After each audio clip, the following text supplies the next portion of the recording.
Hey, I want to share with you how I use American Express rewards, otherwise known as points, to strengthen my marriage, strengthen my mind, and strengthen my business.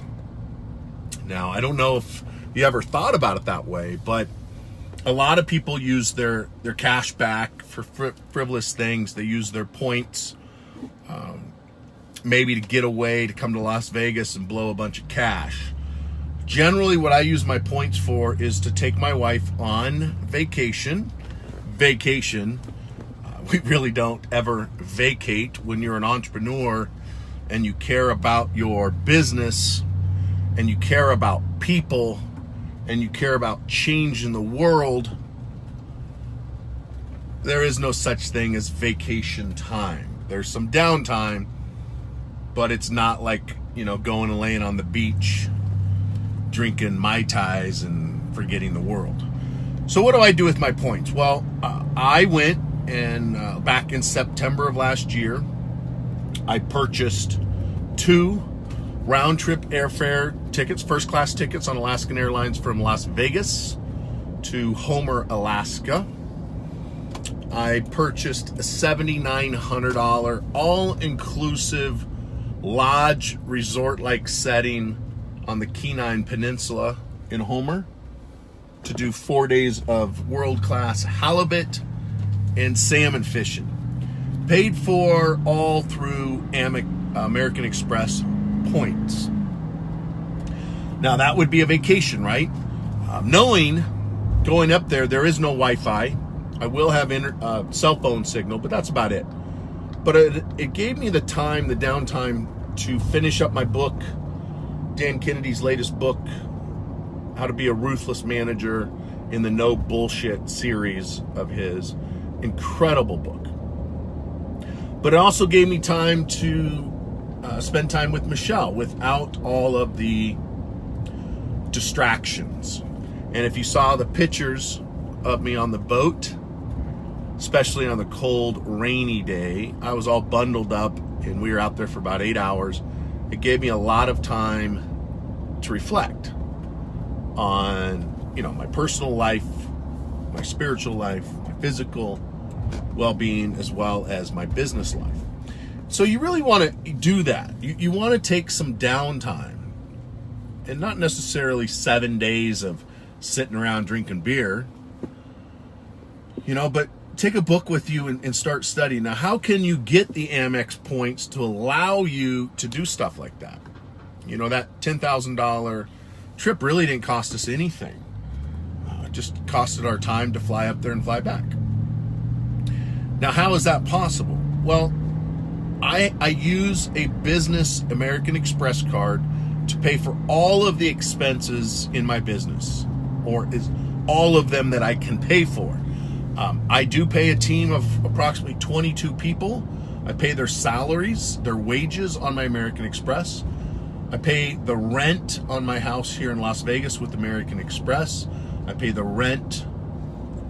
I used to pay the rent on another building with American Express. I don't anymore because the lease has expired. I pay my insurance, pay the employees' health insurance. I pay everything that I can pay with American Express. There are a few things that you can't, right? But the advantage of doing that is every dollar I spend, I get anywhere from 1 to 1.5% back. Now, it's not a lot of money. It's 1 penny basically. For every dollar I spend, I get a penny and a half. But when you spend millions of dollars, those pennies add up.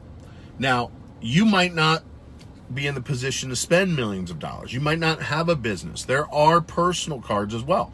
My Chase Freedom card. We use Chase to pay for our groceries. We pay Chase to pay for my electricity bill, my water bill in Lake Tahoe on my personal residence. I pay my personal car insurance with it. I pay, like I said, groceries. I pay for my gym membership with it. And it's about, on average, $4,000 a month, depending on how much Michelle and I travel, if it's not business related, and how many times we go out to dinner. You might be the same. Maybe you only have a $2,000 a month outlay. Well, if you get a 2% cashback card like the Discover or the Chase Freedom, that's 2% a month you're getting back. It might not seem like a lot, but after a year, you have one, maybe two, depending on what airline you fly on, round trip airfare tickets anywhere in the United States for free. Just simply by using your credit card versus a debit card. Now, if you saw my video that I did on the day after Mother's Day about my daughter using her debit card at a casino, the next day or 2 days later, it got hacked and they drained her bank account. And she woke up Mother's Day to having no money. And at the time, my wife and I were kind of joking and laughing, and people were a little offended, saying there's nothing funny about my daughter losing all her money. And it's not funny. It was funny that she didn't listen to me, and it happened to her. That's what was funny about it. And she got all her money back, but it was a pain in the butt. The stress alone, not knowing for sure if you're going to get that money back, because you don't always get your money back all the time. Sometimes the banks say no, and they keep it. See, when you use your debit card versus a credit card, you have to prove to the bank that it wasn't fraudulent. Versus when you use a credit card, the merchant must prove it wasn't fraudulent. Right? You have to prove it if you use a debit card. The merchant has to prove it if you used a credit card. So you're always safer by using a credit card. Plus, you don't get points. Generally, I've heard of one bank, and I can't remember who it was, somebody in San Diego, some bank in San Diego, that was giving points out on debit cards. I've never heard of that ever again. So you want to use your credit card anytime you can, and then save those points up. I mean, if just by using your credit card for average everyday expenses, your grocery, your electricity, your internet, your cell phone, your gasoline, especially never use a debit card at a gas station. But if you started just changing your habits, instead of you reaching for that debit card, you reach for a credit card, use the credit card. That will allow you and your significant other to go fly anywhere in the United States for free, 2 tickets once a year, just by using your credit card versus your debit card, along with saving you the stress of waking up with no money, saving you the stress of having to call every single account you had on the debit card to pay off. Now you got to switch them over to the new debit card and start that whole game all over again. Now, what if you can't get one of those debit cards? Well, there's a couple reasons why you wouldn't be approved for one of those cards. And the first thing is, you're probably thinking your credit score or your income. And it could be your credit score. It's rarely your income. It's very rare. Very, very few times have I ever been asked to provide proof of income to a credit card company. The only time that I've done that is through American Express, because I was trying to get up to that ability I don't have a limit per se on it. It doesn't have a preset limit. There is a limit on how much you can spend, but I was trying to increase that limit to several $100,000 a month. And so I had to show bank statements to increase that to go faster, because what they do with American Express is they will only give you the amount that you've spent in the past. So if you've never spent over 50 grand, they're not going to give you $500,000 limit, right? So you got to work your way up to it, or you send them bank statements and show them that you can afford to pay it back in full. But back to why you can't get a credit card. A couple reasons. It's rarely ever income. It's almost always the way you use your credit, the way you use your credit cards, how much you spend on a credit card every month, how much you leave as a balance on your credit card every month, as well how many credit cards you have, and your credit score. Do you notice how I mentioned the credit score after the rest of them? It's because the credit score probably in most cases has least of an impact than all the rest of them.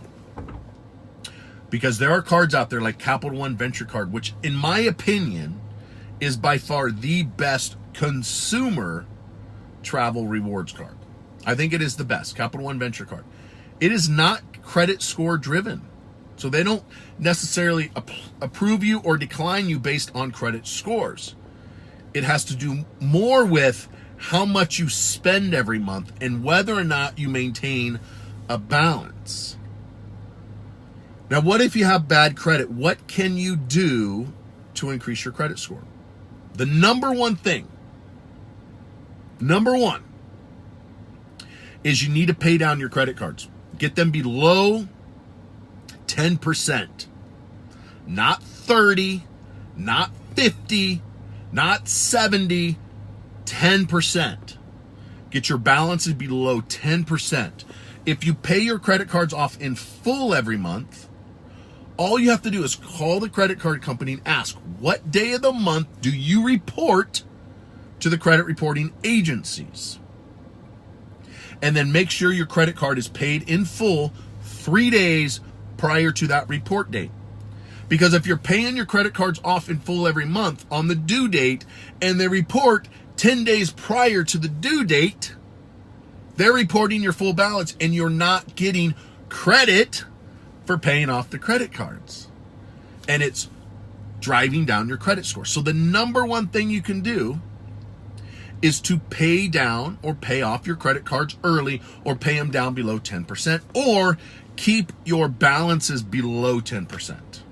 Number two that you can do, you need to have at all times, without exceptions, you need to have at least 3 credit cards open at all times. That's really important. So pay off your credit cards early, pay them down fast. You need to have at least 3 credit cards. Now, could it be a department store card? Absolutely. Could it be a charge card like the American Express Platinum? Absolutely. You need to have at least 3 open credit cards at all times. And, ready? Never, ever stop using them. You have to use them every single month. Now, there's a couple exceptions to that. And it's primarily not because of FICO, but because I don't want you spending money for credit's sake. Right? Don't just go spend money just so you can increase your credit score. Don't just go spend money so you can pay interest so you can increase your credit score. I don't want you doing that. So the only exception to not using your cards every month is if it's a department store card, like JCPenney's, Victoria's Secrets, Best Buy, maybe Walmart. On those cards, you want to use them every 90 days or once a quarter. You don't have to go crazy. You don't have to go to Best Buy and buy a big screen TV every time. Simply go in, get a bottle of water, buy your bottle of water, and leave. Or buy a set of batteries. It's going to cost you more money to drive there, most likely, than it is when you're going to spend. So you want to kind of manage it around, there's a Best Buy right next to Costco. So if I had a Best Buy card, I'd go in there once a quarter, buy a bottle of water, buy a set of 9-volt batteries for my smoke detectors, whatever, wait for it to report, and then I'd pay it off. I would not pay interest. Excuse me. One of the other things you can do, let's say you have a Kohl's card, and we do this with our care credit card for our dogs. We use it about once a quarter, once every 6 months for the dog's checkups, grooming, stuff like that. We won't pay it off in full because it's 0% interest for 6 months. So if you have one of those cards that will give you 0% interest, then go ahead and, buy a couple pair of socks or buy a couple sets of batteries and then go 6 months if you can and pay the minimum for the 6 months. So you're not paying interest. So you have that activity. The reason you have to use your credit cards every single month is because without activity on there, FICO, the company creates the credit score for the credit bureau, they're going to reject that card and they're going to kick it out of the algorithm. So you're not going to get credit for that long opened credit card. Does that make sense? So number one, you got to pay down your credit cards often, pay them down fast. Number two, you got to have at least 3 credit cards open at all times. And number 3, keep your inquiries down. Don't just go willy-nilly applying for credit cards all the time. You want to try to do it all at once, not every month. Because if you do it every month or every 30 days, at the end of the year, you're going to have 12 inquiries. Now, inquiries, 90% of them are completely ignored. However, if you're in a low credit score or high-risk scorecard, they do look at those inquiries they do have a larger impact on your credit score than someone who is in a low-risk credit score. So if you have a 600 credit score, a 500, 400, those inquiries are going to have more of an impact on your credit score versus someone at 740 or higher. The inquiries really don't matter. And the reason you want to lump all of your inquiries into the same 30-day period is because then FICO looks at it as one inquiry versus 12 inquiries.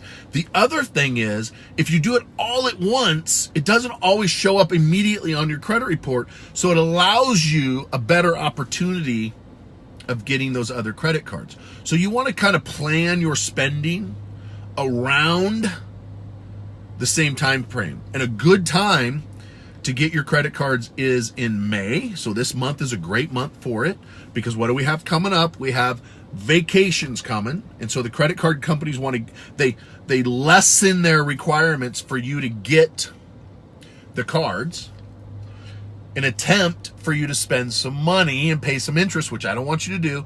And then the second best time of the year, or maybe the best time of the year, would be prior to Christmas. So sometime around Halloween, they really lower their requirements, just like in the car business. They'll lower their requirements. They'll drop the interest rates to 0 or 0.09 because they're trying to finish up the year with better numbers.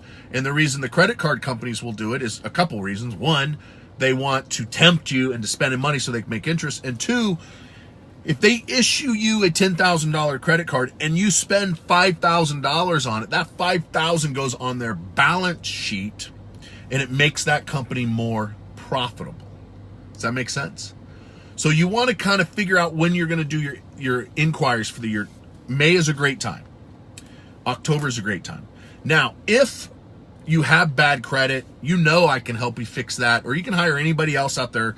There's lots of us out there, but whoever you hire, this is the most important rule. Whoever you decide to hire, that you trust with your social security number, your driver's license, your work history, every little dirty secret about your finances, whoever you decide to give that information to, make sure that they only charge you after the fact, after they fix your credit.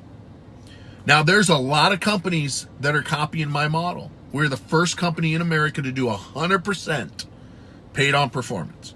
And a lot of people are now copying it because it's the only way to do business. It's the most profitable way to do business.